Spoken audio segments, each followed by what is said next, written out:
चेलीलाई अहिलेको दिन दशा अहिलेको जमघटको हटाउनु सक्यो छुट्न सक्यो भने तेरो दिदीको आइप्राण पढ्ने छ दबाई उपयोग लाग्ने छ हेरबाबु यो अहिलेको शासनमा महिना मिति गतेमा दिदीलाई हाम्रो चेलीलाई यति हटाएर यो दबाई मुलै लाग्ने औषध दियो भने तेरो दिदी 72 वर्ष बिरुवा साथी गणेश भोलि यो रोगले तेरो दिदीले ज्ञान मुक्ति हुनुपर्ने छैन।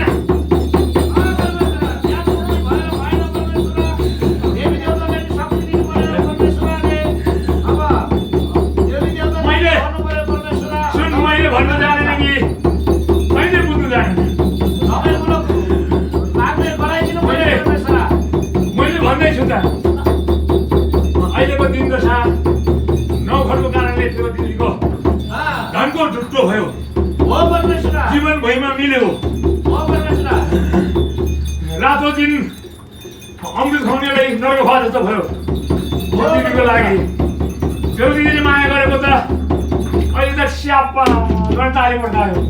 कसले भन्ना उनका दिनले उनको दिनको कारणले कसैमाथि दोष छैन कसैमाथि काम छैन। त्यसले गर्दा 1 2 3 दिनमा शान्ति अझै भन्छु म यो जमघटलाई यो दशालाई पार लगायो पछि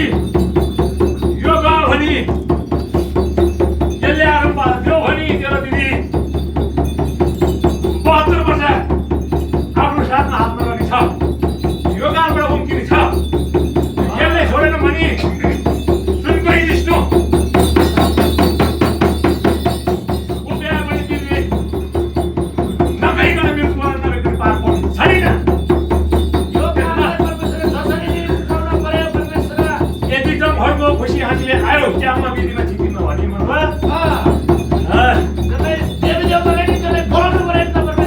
यो आयो भने आफूले राखेको रीति आफूले गरेको छिकी आफूले गरेको